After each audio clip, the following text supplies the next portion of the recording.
En marge du sommet de l'Élysée pour la paix et la sécurité en Afrique, organisé du 6 au 7 décembre 2013 par le président français François Hollande, les associations panafricaines avec à leur tête Abel Ndaki ont manifesté ce samedi 6 décembre sur le champ de Mars à quelques encablures de l'Élysée pour crier haut et fort de l'indignation face à cette rencontre qui qualifie de sommet de la honte et de l'infamie.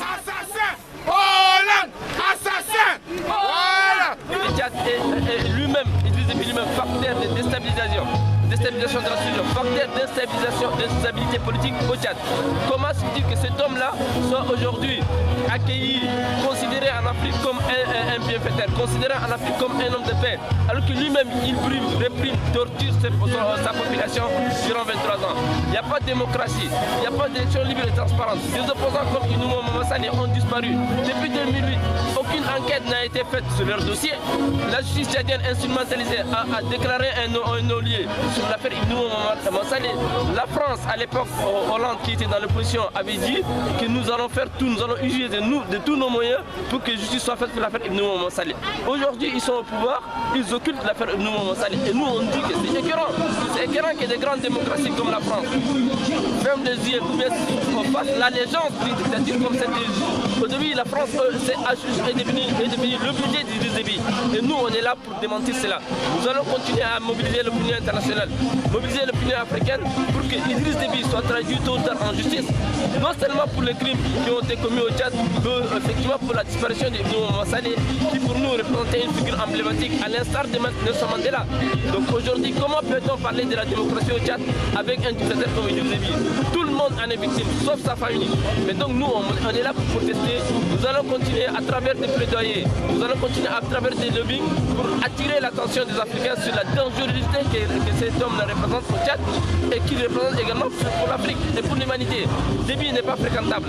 Déby est l'homme le plus extrêmement nébuleux, le plus extrêmement dangereux pour toute l'humanité. Et donc nous allons continuer à nous mobiliser aux côtés des forces démocratiques africaines qui sont là présentes, des Gabonais, des Ivoiriens, des Sénégalais et des Maliens qui effectivement, des Centrafricains aussi, il ne faut pas penser parce que la Centrafrique fait la une de l'actualité africaine et internationale. Et qui a déstabilisé la Centrafrique? C'est Idriss Déby qui a déstabilisé la Centrafrique. Il a amené ses troupes, il a armé d'un côté la composante musulmane et de l'autre côté il arme la composante chrétienne. Comment voulez-vous qu'aujourd'hui on peut entendre ce type-là qui est des menteurs, je qualifierais de menteurs, et qui reste vraiment l'homme le plus abject de cette société tchadienne et qu'il faut franchement faire tout pour le faire partir. Quand la case de votre voisin brûle, aidez-le à éteindre le feu. Ne restez pas, ne souriez pas, parce que le feu risque d'arriver chez vous aussi. Ici-bas. Notre combat ne sera pas vain et tôt ou tard on aura gain de cause et nous irons vraiment jusqu'au bout. Cette Afrique-là vient aujourd'hui pour parler de paix. Quelle paix? De quelle paix? De quelle sécurité?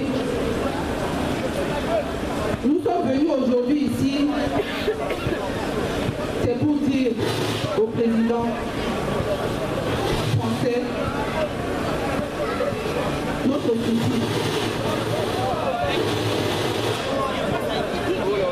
Car lors de ça, on ne peut pas venir ici en France pour parler de notre paix. Non. Notre papa Jacob Zuma a raison pour refuser de venir ici.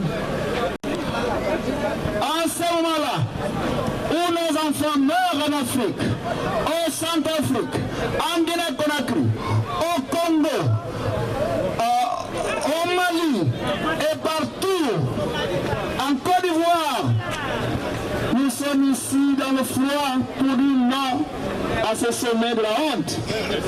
Ce sommet de la honte qui regroupe tous ces chefs d'État, soi-disant chefs d'État, pour venir ici discuter de la paix et de la sécurité en Afrique. Comme si nous, on n'avait pas l'espace ou bien des structures pour pouvoir discuter de la paix et de la sécurité en Afrique. Donc c'est ici que ça va se décider.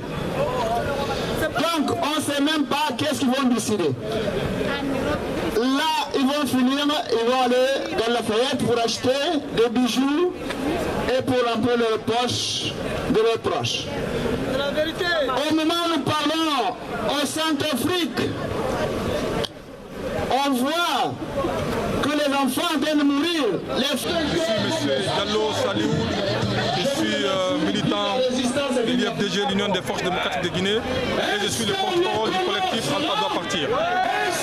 Vous pouvez résumer mon intervention sur le constat qu'en Guinée, il y a une violation grave des droits de l'homme et les jeunesses doivent se mobiliser pour dire non à cette dictature et pour chasser ces dictateurs dont on a assez, et que la seule solution pour nous en Guinée, c'est de se lever et de chasser M. Alpha Condé au pouvoir.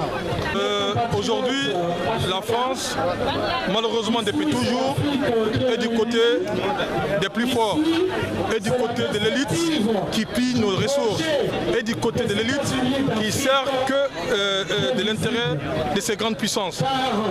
La France n'a jamais été du côté du peuple, et le peuple aujourd'hui a besoin de la France. Et le peuple de Guinée appelle aux premiers dirigeants français, notamment M. Hollande, à être aux côtés du peuple pour que ce peuple-là s'attribue ses ressources, pour que ce peuple puisse vivre décemment, pour que ce peuple puisse retrouver sa dignité. Nous demandons à M. Hollande d'aider ce peuple à amorcer le processus de démocratisation dans notre pays. Merci beaucoup, monsieur, et merci aux Africains, merci aux Guinéens. De la quarantaine des chefs d'État africains est une véritable mascarade. Chers frères, chers sœurs, nous avons des pyromanes qui ont été invités par le Père Noël afin de recevoir leur tenue de pompier et d'aller jouer avec le feu, faire semblant d'éteindre le feu. Car, chers camarades, vous n'êtes pas sans savoir que l'insécurité en Afrique a des causes. Ces causes relèvent du néocolonialisme, c'est-à-dire que lorsque, comme l'a souligné ma sœur de la Centrafrique, on choisit des dirigeants à mettre à la tête de nos États et que les libertés fondamentales sont bafouées, piétinées, que les peuples sont humiliés, que les élections ne deviennent que des parodies, cela entraîne des rébellions, cela entraîne certains patriotes ou certains individus à s'organiser et à chercher à prendre le pouvoir par la force. Donc, ces pompiers pyromanes qui sont ensemble avec François Hollande ne sont pas les interlocuteurs crédibles, valables pour discuter de la sécurité en Afrique. Parce que hier, aujourd'hui, comme demain, ils mettront le feu pour vouloir jouer aux pompiers. Chers camarades, l'heure est au sursaut, l'heure est à la mobilisation. C'est l'Afrique unie, c'est l'Afrique panafricaine. Ce sont toutes les organisations qui se battent contre le néocolonialisme, contre les laquais. J'ai cité Alassane Ouattara, préfet français de Côte d'Ivoire, Denis Sassou Nguesso, préfet français du Congo-Brazzaville, Ali Bongo, préfet français du Gabon, Joseph Kabila, préfet français de la RDC, et Jotoja Michel, qui, malheureusement, nous provoque un nouveau génocide en Afrique centrale.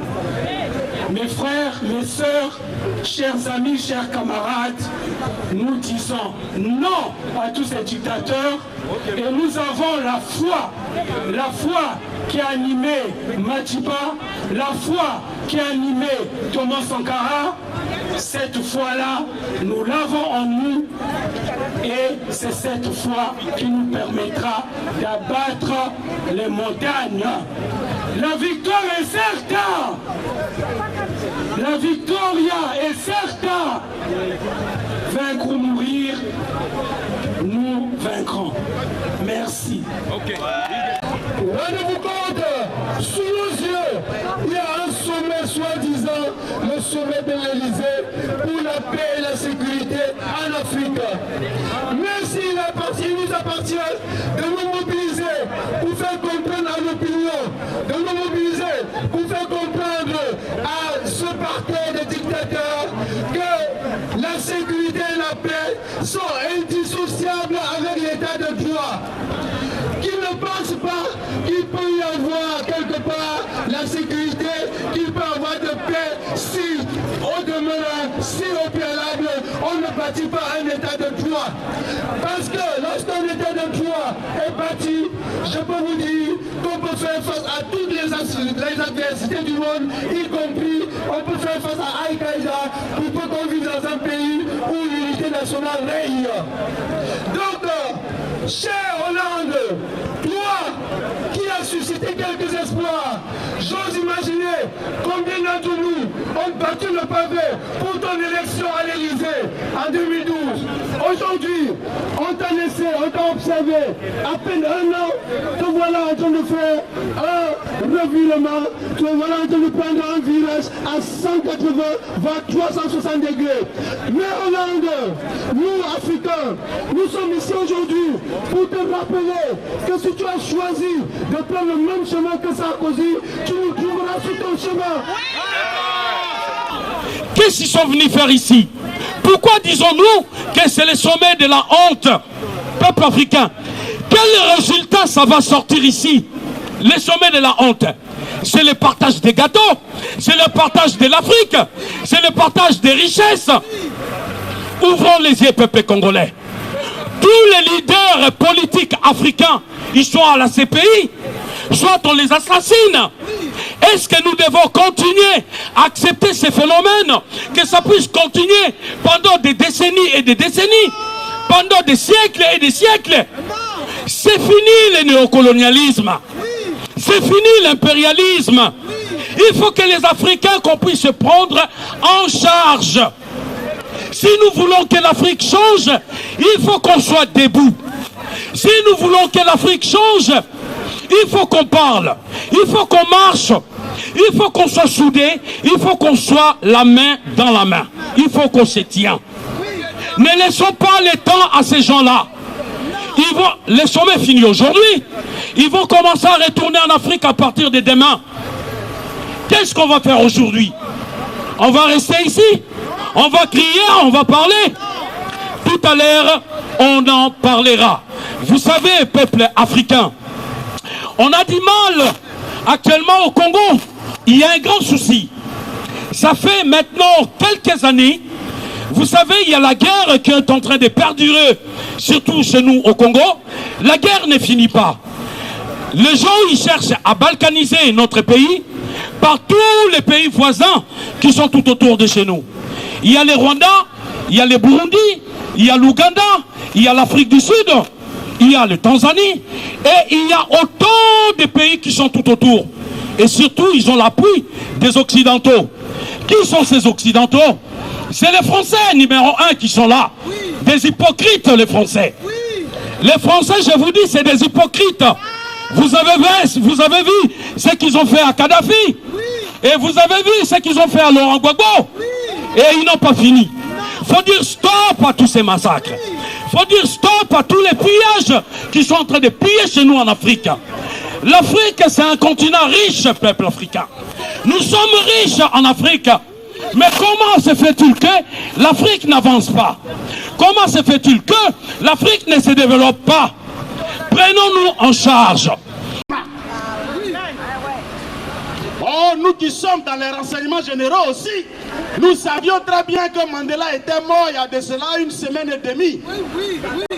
Mais Jacob Zuma a décidé d'annoncer la mort.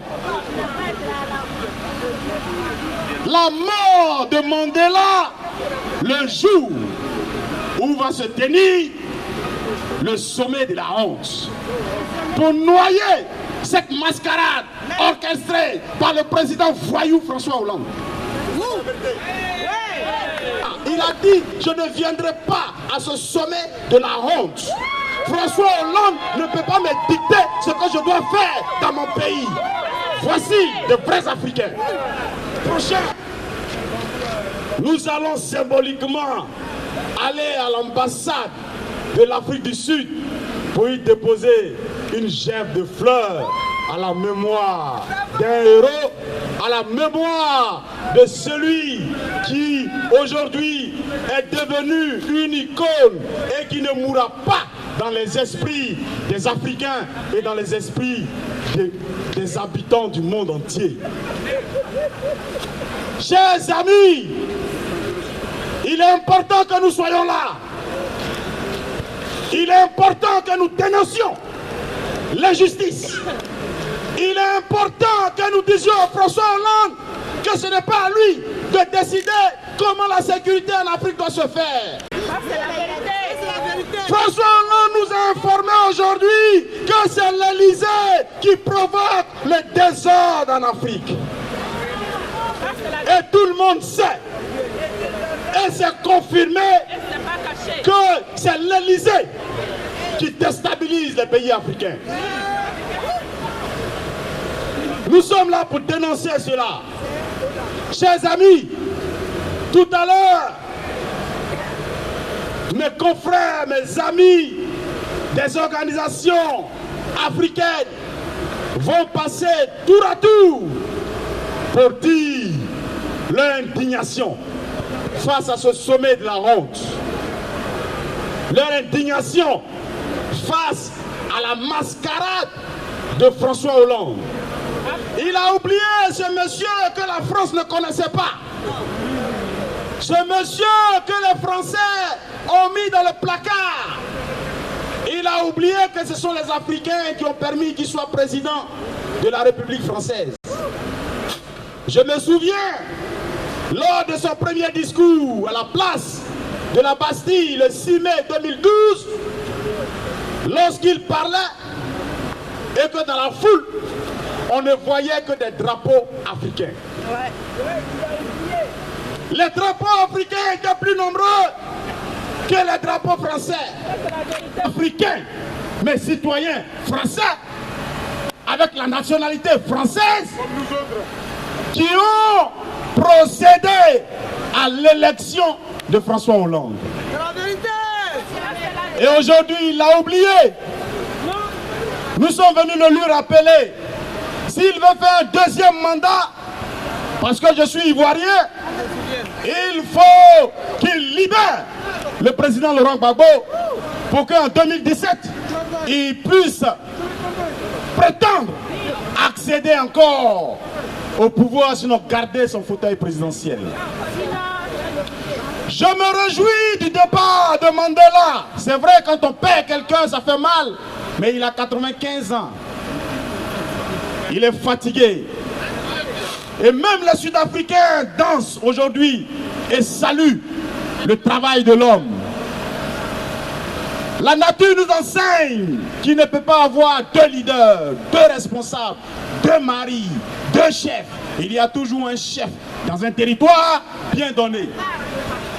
Alors il fallait que Mandela parte pour que Laurent Gbagbo soit l'icône de l'Afrique.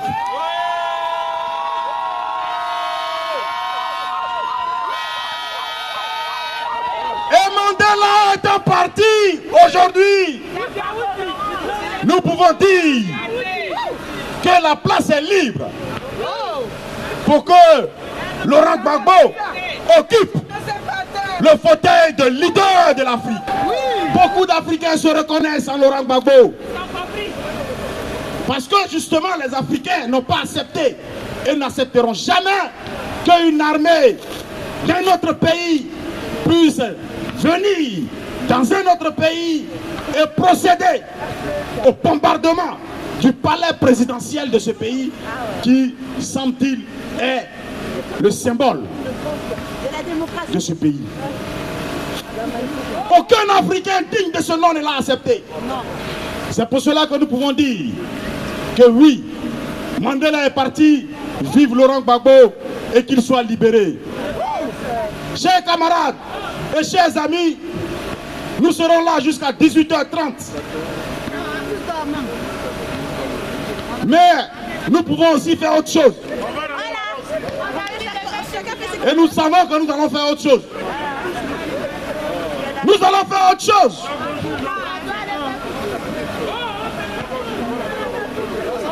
C'est pour cela qu'il faut que vous soyez sereins. Restez tranquilles. Restez tranquilles. Nous sommes là pour la dignité de l'Afrique. L'Afrique est mobilisée pour sa souveraineté. L'Afrique est mobilisée pour ne pas que notre État marche sur l'Afrique. Comme un petit pays comme la France, un tout petit pays comme la France puisse établir des rapports avec un continent. Dites oh honte, dites sacrilège. Un petit pays qu'on peut soulever en 2 heures de temps, aller du nord au sud, puisse établir des rapports avec un continent entier qui est peuplé, maintenant bientôt, qui sera peuplé de plus d'1 milliard d'habitants. La France ne fait même pas 70 millions d'habitants et ils veulent diriger 1 milliard d'habitants. Et je disais que cette génération est debout pour dire non à ces choses. Nous ne voulons plus rester dans des idéologies qui nous font clouer ici dans la diaspora. Nous sommes prêts à descendre en Afrique et à faire changer les choses. C'est pour cela que pendant que nous sommes résistants, il est important que nous soyons formés aussi politiquement pour que nous puissions prendre la relève, parce que ceux qui sont là sont fatigués, pour nous qui sommes noirs. Chers amis, soyons toujours mobilisés et soyons toujours debout. Vive une Afrique unie, vive une Afrique prospère et vive les États-Unis d'Afrique. Je vous remercie. La France nous a décidé d'accepter de recevoir Ouattara, Kabila et les autres. Ils ne pouvaient pas le recevoir. Ouattara d'abord, c'est un usurpateur. Il a usurpé le pouvoir du président Laurent Gbagbo. Ouattara n'a pas gagné les élections. Son président du Parlement, Guillaume Soro, il a dit la vérité. Il a dit que c'est Gbagbo qui a gagné, remporté les élections. Donc Ouattara doit dégager. C'est comme chez nous au Congo. Le Rwandais de Kabila, Hippolyte Kagame et Alias Joseph Kabila, il doit dégager, il doit quitter le Congo dans l'immédiat. Sinon nous allons commencer par la chasse des Français en Afrique. Merci beaucoup. Le message, c'est que François Hollande, qui est un président voyou, qui est un président flecké comme on le dit en Afrique, n'a pas le droit d'inviter ou de convoquer des présidents africains à l'Élysée pour parler de la paix et de la sécurité. La paix et la sécurité doivent se décider par les Africains eux-mêmes, mais sur le sol africain. Donc nous sommes indignés qu'à l'Élysée, il se passe des choses et que les présidents africains se déplacent tous pour venir à l'Élysée. Donc nous concluons que c'est bien l'Élysée qui déstabilise l'Afrique. C'est pour ça que l'Élysée étant concerné, donc se débat pour rétablir l'ordre. Mais cet ordre-là doit se rétablir en Afrique, mais pas à l'Élysée.